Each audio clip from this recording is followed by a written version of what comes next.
Hello साथियों, जय हिंद। स्वागत है आप सभी का एक बार फिर से आपके अपने YouTube चैनल रानी लक्ष्मीबाई क्लासेस में। दोस्तों, हिंदी का अति महत्वपूर्ण प्रैक्टिस सेट अगला आज हम लोग देखेंगे।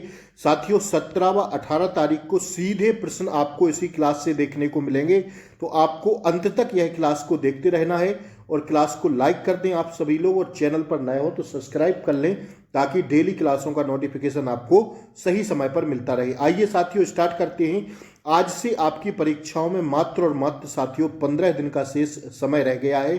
तो साथियों, अब जी जान लगाना शुरू कर दीजिए, क्योंकि अब समय बहुत ज़्यादा नहीं रहा है। पहला प्रश्न आपकी स्क्रीन पर आ गया और हम लोग देखेंगे। ठीक है, आप सभी लोग साथ साथ में आंसर करते चलना। पूरे 37 प्रश्न हम लोग देखेंगे और 37/37 का आज हमारा टारगेट रहेगा। ठीक है, तो पहला प्रश्न आपकी स्क्रीन पर है, हिंदी भाषा की कितनी विख्यात बोलियां हैं। सीधा पेपर में छपेगा साथियों, अति महत्वपूर्ण प्रश्न है। कई एग्जाम में उत्तर प्रदेश पुलिस भर्ती 2019 में पूछा गया प्रश्न है कि साथियों हिंदी भाषा की कितनी विख्यात बोलियां हैं। तो साथियों लगाना स्टार और छापना 8। कितनी है भैया? 8 प्रमुख क्या है, विख्यात बोलियां हैं किसकी? हिंदी भाषा की। अति महत्वपूर्ण प्रश्न है। दूसरा प्रश्न हम लोग देखेंगे, हिंदी भाषा का प्रथम प्रमाणिक ग्रंथ कौन सा है? सतसई, रामलला नहछू, या साथियों पृथ्वीराज रासो, या आला उदल। तो यह प्रश्न कई बार पूछा गया है आपसे कि हिंदी भाषा का प्रथम प्रमाणिक ग्रंथ कौन सा है। तो दोस्तों यह है पृथ्वीराज रासो। कौन सा है साथियों? अगर बात हम करते हैं हिंदी भाषा के प्रथम प्रमाणिक ग्रंथ की, तो साथियों पृथ्वीराज रासो लगाना, क्योंकि यह कई परीक्षा में पूछा गया है। साथियों ऑप्शन सी पर आप लोग स्टार लगाना। इसको साथियों यूपीएसआई परीक्षा में भी पूछा गया था, तो यह पुलिस की परीक्षा है। 100% पूछने का चांस है कि हिंदी भाषा का प्रथम प्रमाणिक ग्रंथ कौन सा है। तो पृथ्वीराज रासो को हम लोग ऑप्शन देते हुए आगे के क्वेश्चन को कंटिन्यू करेंगे। तीसरा प्रश्न हम लोग देखेंगे, निम्नलिखित में से कौन सा हिंदी साहित्य का काल विभाजन नहीं है। देखिए, आधुनिक काल, भक्ति काल, रीति काल, या संयुक्त काल। तो आपसे पूछा जा रहा है निम्नलिखित में से कौन सा हिंदी साहित्य का काल विभाजन नहीं है। तो ध्यान रखिएगा, इस प्रश्न का राइट आंसर होगा संयुक्त काल। अगर संयुक्त काल की बात करते हैं तो साथियों साहित्य का काल विभाजन संयुक्त काल नहीं है। भक्ति काल आता है साहित्य के अंदर, रीति काल आता है, और साथियों आधुनिक काल आता है। तो यह साथियों हिंदी साहित्य का काल विभाजन में संयुक्त काल नहीं आएगा। ठीक है, फटाफट सारे प्रश्नों को लिखते हुए चलिएगा। ठीक है, आइए चौथा प्रश्न आपसे पूछा जा रहा है, क्रियापरक व्याकरणिक कोटि चिन्हित कीजिए। तो क्रियापरक साथियों व्याकरणिक कोटि चिन्हित को जब हम लोग क्रिया चिन्हित करेंगे तो क्या हो जाएगा साथियों? इसका राइट आंसर हो जाएगा ऑप्शन ए कारक। इसमें हो जाएगा कारक में।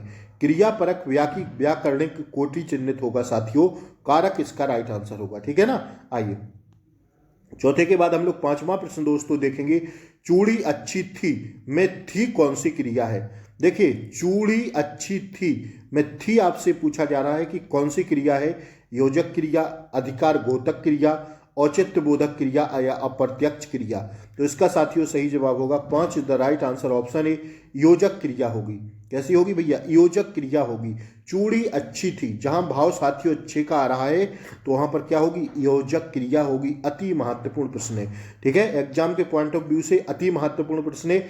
आप सभी लोग क्लास को लाइक कर दें प्लीज। आप सभी लोगों के लिए मेहनत की जाती है, तो आप सभी लोग क्लास को लाइक करें और चैनल पर नए हो, डेली ऐसी ही क्लासों का नोटिफिकेशन चाहते हो तो साथियों चैनल को सब्सक्राइब करके बेल आइकन प्रेस ना करना भूलें, क्योंकि साथियों इन 15 दिन में हम आपको इतना प्रैक्टिस करा देंगे कि साथियों आपका पेपर से जो डर है वो एकदम खत्म हो जाएगा।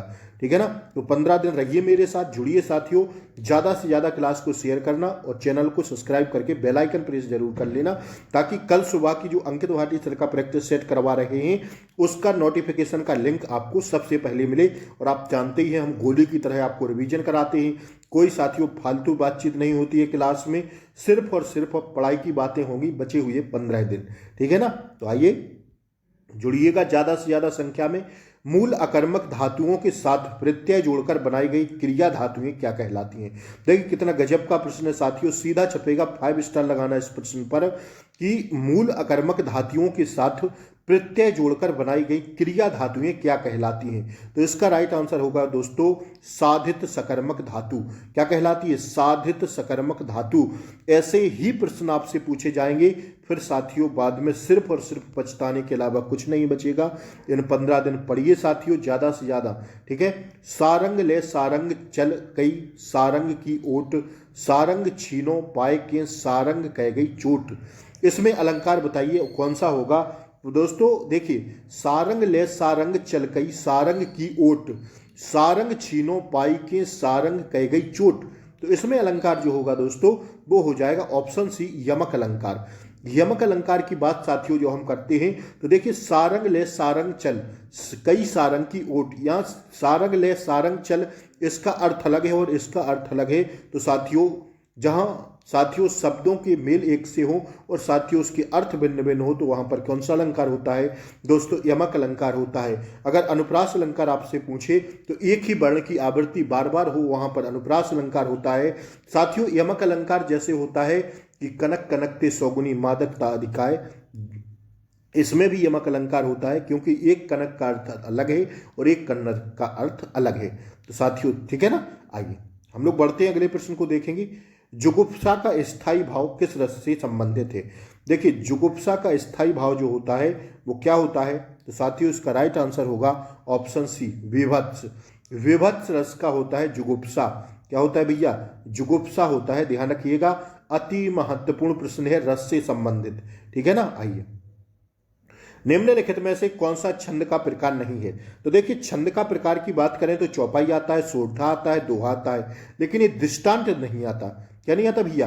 दृष्टांत नहीं आता। तो ऑप्शन ए को हम लोग राइट आंसर मानेंगे, ठीक है। देखिए, छंद के अंदर आपका चौपाई भी आता है जी गुरु जी, सोरठा भी आता है, दोहा भी आता है, लेकिन ये दृष्टांत नहीं आता। तो यही राइट आंसर हो जाएगा। आइए, दीर्घ संधि, गुण संधि, वृद्धि संधि, यण संधि व अयाधि संधि संधि के किस मूल भेद के अंतर्गत सन्निहित थे? व्यंजन संधि के अंतर्गत, स्वर संधि के अंतर्गत, विसर्ग संधि के अंतर्गत या उपरोक्त में से कोई नहीं? तो देखिए, दीर्घ संधि, गुण संधि, वृद्धि संधि, यण संधि व अयाधि संधि जो संधि की विशेषताएं हैं यह मूल भेद के अंतर्गत आती हैं। किस संधि के अंतर्गत आती हैं? तो साथियों 10 का राइट आंसर छापना दोस्तों, स्वर संधि के अंतर्गत आती है।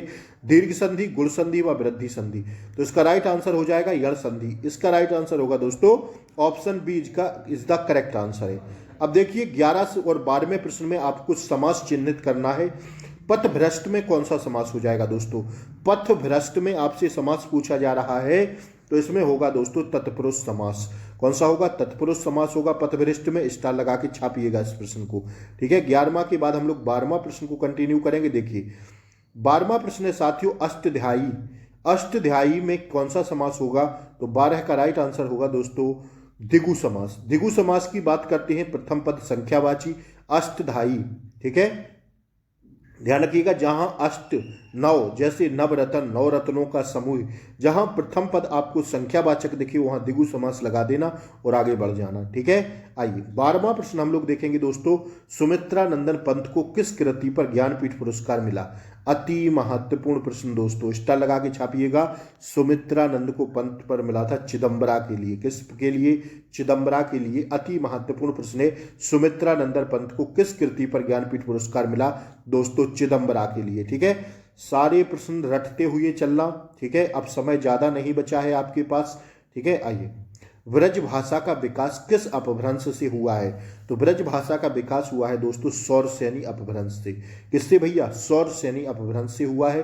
हिंदी का लाजवाब प्रश्न था, सौर ब्रज भाषा का विकास किस अपभ्रंश से हुआ है? सौरसेनी अपभ्रंश से। कई एग्जाम में पूछा गया दोस्तों सवाल है, ना जाने कितनी परीक्षाओं में पूछा गया है इस प्रश्न को। आइए देखेंगे हम लोग, अगले प्रश्न को कंटिन्यू करेंगे। देखिए, 15 से 19 तक आपसे गद्यांश से प्रश्न पूछे जा रहे हैं, तो गद्यांश को हम बहुत जल्दी पढ़ेंगे, आप लोग सुनते रहिएगा। बाद में हम और आप मिलकर इसके आंसर देंगे, ठीक है। आइए, राष्ट्र के सर्वांगीण विकास के लिए चरित्र निर्माण परम आवश्यक है। जिस प्रकार वर्तमान में भौतिक निर्माण का कार्य अनेक योजनाओं के माध्यम से तीव्र गति के साथ संपन्न हो रहा है, वैसे ही वर्तमान में सबसे बड़ी आवश्यकता यह है कि देशवासियों के चरित्र निर्माण के लिए प्रयत्न किया जाए। उत्तम चरित्रवान व्यक्ति ही राष्ट्र की सर्वोच्च संपदा है। जनतंत्र के लिए यह एक महान कल्याणकारी योजना है। जन समाज में राष्ट्रीय संस्कृति, समाज एवं परिवार के प्रति योजना है। क्या हमारा कर्तव्य है कि इसका पूर्ण रूप से बोध कराना एवं राष्ट्र के व्याप्त समग्र भ्रष्टाचार के प्रति निषेधात्मक वातावरण का निर्माण करना ही चरित्र निर्माण का प्रथम सोपान है। अगर बात आगे करते हैं गद्यांश की, देखिएगा, पाश्चात्य शिक्षा और संस्कृति के अभाव से आज हमारे मस्तिष्क में भारतीयता के प्रति हीन भावना उत्पन्न हो गई है। चरित्र निर्माण जो कि बाल्यावस्था से ही ऋषिकुल, गुरुकुल, आचार्य कुल की शिक्षा के द्वारा प्राचीन समय में किया जाता था, आज की लॉर्ड मैकाले की शिक्षा पद्धति से संचालित स्कूलों एवं कॉलेजों के लिए एक हास्यास्पद विषय बन गया है। यदि कोई पुरातन संस्कारी विद्यार्थी संध्या बंधन या शिखा सूत्र रखकर भारतीय संस्कृति में जीवन बिताता है तो अन्य छात्र उसे बुद्धू या अप्रगतिशील कहकर उसका मजाक उड़ाते हैं। आज हम अपने भारतीय आदर्शों पर परित्याग करके पश्चिम के अंधानुकरण के ही प्रगति मान बैठे हैं। इसका घातक परिणाम चरित्र दोष के रूप में आज देश के सर्वत्र दृष्टिगोचर हो रहा है। तो यह था साथियों आज का जो है गद्यांश। अब इसका आंसर हम लोग फटाक से देखेंगे। चरित्र निर्माण की परम आवश्यकता है किसमें? तो साथियों ध्यान रखिएगा, इसका राइट आंसर होगा ऑप्शन बी, राष्ट्र के सर्वांगीण विकास के लिए। ठीक है, आइए, जनतंत्र के लिए लाभकारी हो सकते हैं क्या? जनतंत्र के लिए लाभकारी हो सकते हैं उत्तम चरित्रवान व्यक्ति। कौन साथियों? उत्तम चरित्रवान व्यक्ति। उन्नत राष्ट्र के लिए विकास एवं विकास का प्रथम सोपान है क्या? उन्नत राष्ट्र के लिए विकास का प्रथम सोपान होगा क्या? तो 17 का राइट आंसर होगा ऑप्शन ए, भ्रष्टाचार के प्रति निषेधात्मक क्या वातावरण। आइए अगला प्रश्न देखिए, अप्रगतिशील रूप में मजाक उड़ाया जाता है तो क्या राइट आंसर होगा दोस्तों? ऑप्शन डी, भारतीय संस्कृति में जीवन बिताता है। ठीक है, आइए 18 के बाद 19वां प्रश्न देखेंगे, भारतीयता के प्रति हीन भावना का कारण है क्या?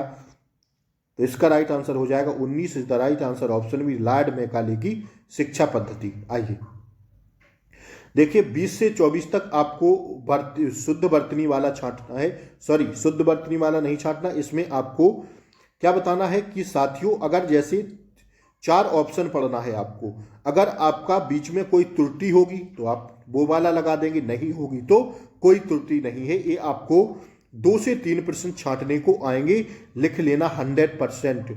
तो आइए देखते हैं हम लोग इन प्रश्नों में। 20वां प्रश्न कह रहा है, रामचरितमानस भक्ति काल की सबसे श्रेष्ठतम रचना मानी जाती है। बी वाला ऑप्शन गलत हो जाएगा कि सबसे श्रेष्ठतम महाकाव्य। ठीक है, रामचरितमानस, तो इसमें बी ऑप्शन गलत हो जाएगा, दैट्स योर आंसर। ठंड के दिनों में क्या साथियों? ठंड के दिनों में 21 का राइट आंसर क्या होगा? आप लोग बताइए इसको। अच्छा 21वां हम आप लोगों के लिए छोड़ते हैं, आप लोग इसका आंसर कमेंट बॉक्स में दीजिए। ठीक है, बहुत प्रश्न मैंने बता दिए हैं, अब आप लोग कमेंट बॉक्स में इसका आंसर दीजिए। 20 का आंसर फटाक से आप लोग स्क्रीनशॉट ले लेना, 21 का। ठीक है, 21 का आंसर आप सभी लोग इसका कमेंट बॉक्स में दें कि ठंड के दिनों में प्रातःकाल के समय सर्दी काफी बढ़ जाती है, आप कोई त्रुटि नहीं है। इसका आंसर सभी बच्चे कमेंट बॉक्स में देंगे। ठीक है, क्या होगा इसका राइट आंसर? 21 का राइट आंसर क्या होगा? ठीक है, हम आगे बढ़ेंगे। अब 20वां हम लोग देखें, अब 22वां देखेंगे। जब मोहन सभा स्थल पर पहुंचा तब सभा विसर्जन हो चुकी थी। नहीं, इसमें क्या होगा साथियों? इसमें जो त्रुटि होगी वो होगी ऑप्शन सी में, विसर्जन हो चुकी थी। ठीक है, सीधा लग रहा है, इसी में त्रुटि है, ऑप्शन सी इसका त्रुटिपूर्ण वाक्य है। तो ध्यान रखिएगा, ऑप्शन सी क्या हो जाएगा? राइट आंसर हो जाएगा। 23वां प्रश्न हम लोग देखेंगे, मैं जिस बस से जा रहा था वह बहुत भरी हुई थी, या कोई त्रुटि नहीं। तो इसमें क्या होगा? मैं जिस बस से जा रहा था वह बहुत भरी हुई थी, तो इसमें कोई त्रुटि नहीं है। कहाँ त्रुटि दिख रही है? मैं जिस बस से जा रहा था वह बस बहुत भरी हुई थी, कोई त्रुटि नहीं है, तो ऑप्शन डी लगा दीजिए। ठीक है, आइए, हो गया ना, समझ में आया? 24 का बी होगा, 24 का बी होगा। ठीक है, क्योंकि उसने लिखा था कि उसकी दुकान पर शुद्ध गाय का घी मिलता है, उसकी दुकान में ये होना चाहिए था। ठीक है ना, तो ऑप्शन बी में इसमें त्रुटि है। 24 के आंसर होगा दोस्तों, इसका तो डी हो जाएगा, कोई त्रुटि नहीं, इसमें बी वाले में त्रुटि है। आंसर इसका ऑप्शन बी ही होगा। ठीक है ना, आइए अब देखिए आप इन प्रश्नों को 25 से 29। निम्नलिखित प्रत्येक कहावत के लिए 4 समानार्थक वाक्यांश दिए गए हैं। उनमें से सही शुद्ध के रूप में विकल्प को चयन कीजिए और उत्तर पत्र पर चिन्ह लगाइए। ठीक है, आइए अब आपको क्या बताना है भैया, इनमें कहावत की अर्थ बताना है, मतलब एक प्रकार से मुहावरे लोकोक्तियां। पत्थर को जोंक नहीं लगती, तो क्या होगा इसका राइट आंसर? 25 का बताइए। हाथी पर कोई प्रभाव नहीं होता, क्या होता दोस्तों? हाथी पर कोई प्रभाव नहीं होता, मतलब पत्थर को जोंक नहीं लगती। आइए 25 के बाद हम लोग 26वां प्रश्न देखेंगे। विहंगम दृष्टि, विहंगम दृष्टि का आंसर क्या हो जाएगा? तो 26 का हो जाएगा साथियों सरसरी नजर। विहंगम दृष्टि, बगुला कैसी दृष्टि, मतलब सरसरी नजर। आइए काटो तो खून नहीं, 27 का आंसर बताइए आप लोग। काटो तो खून नहीं, इसका राइट आंसर होगा दोस्तों भय के कारण स्तब्ध हो जाना। क्या भैया? भय के कारण स्तब्ध हो जाना। एक आंख ना भाना, एक आंख ना भाना। 28 का आंसर क्या होगा? बिल्कुल अच्छा ना लगना। क्या दोस्तों? बिल्कुल अच्छा ना लगना। 28 is the right answer, option D. अगला प्रश्न हम लोग देखेंगे। उंगली उठाना, उंगली उठाना मुहावरे का अर्थ क्या होगा? तो 29 का राइट आंसर हो जाएगा दोष की ओर संकेत करना। क्या भैया? दोष की ओर संकेत करना। अब आते हैं गजब के प्रश्न आपके सामने। यह प्रश्न साथियों अच्छे लेवल के हैं और पूछे जाते हैं आपकी परीक्षा में, तो ध्यान रखिएगा। 3 प्रश्न पूछे जाएंगे ऐसे 30 से 32। ठीक है, आपको बीच बीच में कहेगा भरिए, क्या सही भरना है। देखिए इसको मैं पढ़ देता हूं पहले। निम्नलिखित वाक्यों में उनके प्रथम तथा अंतिम अंश संख्या 1 और 6 के अंतर्गत दिए गए हैं। बीच वाले 4 अंश या, रा, ला और वा के अंतर्गत बिना क्रम के हैं। चारों अंशों को उचित क्रमानुसार व्यवस्थित कर सही विकल्प का चयन करें। देखिए इसमें क्या करना है आपको, जैसे 4 दिए गए हैं ना, या, रा, ला और दोस्तों वा, या, रा, ला और साथियों वा, 4 विकल्प दिए गए हैं। अब आपको पहला पढ़ना है और लास्ट वाला, जी ज्यों के त्यों हो जाएगा। ठीक है, समय को परखने वाला, इसके बाद क्या आएगा? सही लगाना है क्रम में। तो इसके बाद आएगा दोस्तों समय को परखने वाला। इसके बाद हम अगर बोलेंगे तो साथियों क्या बोलेंगे? तो इसके बाद बोलेंगे समय को परखने वाला रंक से धनाढ्य। क्या साथियों? रंक से धनाढ्य, मतलब रा पहले, रंक से धनाढ्य, इसके बाद होगा साथियों रंक से धनाढ्य और समय की। क्या दोस्तों? और समय की, तो इसके बाद आएगा या। ठीक है, ए वाला और समय की। इसके बाद आएगा साथियों उपेक्षा करने वाला, तो वह आएगा। और इसके बाद आएगा साथियों ला, तो ला में है करोड़पति से भिखारी हो जाता है। समझ में आया? हाँ या ना? तो रा, या, वा और ला किस ऑप्शन में हमें मिल रहा है दोस्तों? ऑप्शन सी में मिल रहा है। तो सी हमारा क्या है? राइट आंसर हो जाएगा। अब हम एक वर्ण में आपको पूरा पढ़ के बताएंगे। एक उसमें साथियों देखिए, समय को परखने वाला, इसके बाद क्या है? रंक से धनाढ्य, इसके बाद क्या है? इसके बाद है साथियों और समय की उपेक्षा करने वाला करोड़पति से भिखारी हो जाता है। तो या, रा, या, वा और ला, ऑप्शन सी में हमें टकरा रहा है, यही राइट आंसर हो जाएगा। अभी दूसरा समझेंगे, समझ में आ जाएगा। देखिए इसको, भारतीय गांवों की, 31 का राइट आंसर बताइए आप लोग। भारतीय गांवों के सुधार के लिए सबसे पहले क्या? भारतीय गांवों की अभी भारत सरकार को ये तो कतई नहीं मिल रहा है। भारतीय गांव की और राज्य सरकारों के ये भी नहीं मिल रहा है। भारतीय गांव के बहुत प्रत्ययन ये भी नहीं मिल रहा है। अगर हम लोग सही सेंटेंस को पकड़ेंगे तो भारतीय गांवों के सुधार के लिए, क्या भैया? सुधार के लिए सबसे पहले आएगा आपका रा वाला, तो रा वाला यहां लिख दीजिए। सुधार के लिए फिर आएगा, क्या होगा दोस्तों इसमें? फिर होगा साथियों या वाला। या वाला कहाँ है? अभी भारत सरकार को, भारतीय गांवों के सुधार के लिए अभी भारत सरकार को क्या और राज्य सरकारों को बहुत प्रयत्न करना होगा। ठीक है, तो साथियों ये रा, या और ला और वा, रा, या, ला और साथियों वा, यही हमारा क्रम सही हो जाएगा और ऑप्शन बी क्या हो जाएगा? राइट आंसर हो जाएगा। ठीक है ना? देखें, भारतीय गांवों के लिए अभी, भारतीय गांवों के सुधार के लिए रा, फिर इसके बाद या, अभी भारत सरकार को ला और राज्य सरकारों को बहुत प्रयत्न करना होगा। ये बाद में ज्यों का त्यों भरना है, पहला और लास्ट वाला ज्यों के त्यों भरना है। ठीक है, आइए समाचार पन्नों को समाचार पन्नों को क्या साथियों, तो इसका राइट आंसर देखिएगा क्या होगा, इसका होगा साथियों समाचार पन्नों को। इसके बाद आएगा साथियों क्या, प्रकाशित विज्ञापनों। फिर इसके बाद आएगा साथियों द्वारा लोग उपयोगी। फिर इसके बाद आएगा साथियों आवश्यक और उत्तोतम पदार्थों से परिचित होती है साथियों। ऑप्शन डी इसका राइट आंसर हो जाएगा। चाहे तो आप लोग स्क्रीनशॉट ले सकते हैं। आइए अब मैं आगे बढ़ता हूं, आशा करते हैं आप सभी ने इसका स्क्रीनशॉट ले लिया होगा। अगला प्रश्न हम लोग देखेंगे, छत्तीसगढ़ी किस भाषा की बोली है। भैया बताइए आप सभी लोग, छत्तीसगढ़ी किस भाषा की बोली है। तो 33 का राइट आंसर हो जाएगा दोस्तों पूर्वी हिंदी की बोली है। किसकी भैया, पूर्वी हिंदी की बोली है। ऑप्शन डी हमारा क्या हो जाएगा, राइट आंसर हो जाएगा। 33 is the right answer, option D. अगला प्रश्न हम लोग देखेंगे, कौन सा प्रत्यय हिंदी भाषा में बहुवचन के रूप में जाना जाता है। तो बहुवचन के रूप में जाना जाता है ओ, ए वाला ओ, ठीक है। आइए, ठीक है ना, कौन सा, देखिए कौन सा प्रत्यय हिंदी भाषा में बहुवचन के रूप में जाना जाता है। ऑप्शन ए होगा इसका। 35वां प्रश्न हम लोग देखेंगे, उत्कर्ष एक कुसार्ग विद्यार्थी है। यहां कुसार्ग कौन सा विशेषण है, कुसार्ग कौन सा विशेषण है। तो 35 का राइट आंसर होगा गुणवाचक। उत्कर्ष एक कुसार्ग विद्यार्थी है, यार इसमें पूछा जा रहा है कि कौन सा विशेषण होगा। तो उत्कर्ष में क्या होगा, उसका भाव किससे प्रकट हो रहा है, गुण से। उसका गुण है ना, कुसार्ग विद्यार्थी है। भाव से इसको आप लोग कॉमन सेंस से भी लगा सकते थे, ठीक है। आइए, इनमें से कौन भक्तिकालीन कवि नहीं है, बताइए आप लोग कि भक्तिकालीन कवि कौन नहीं है। तो बिहारी जी नहीं है। सूरदास, तुलसीदास और कबीरदास ये सब भक्तिकालीन कवि हैं, ठीक है, ध्यान रखिएगा। अगला प्रश्न आपकी स्क्रीन पर और लास्ट प्रश्न हिंदी का आज के सेशन का, गौतम बुद्ध कौन से गणराज्य के थे। गौतम बुद्ध कौन से गणराज्य के थे दोस्तों, इसका राइट आंसर है शाक्य गणराज्य के। तो 37 प्रश्नों का हम लोगों ने टारगेट देखा आज।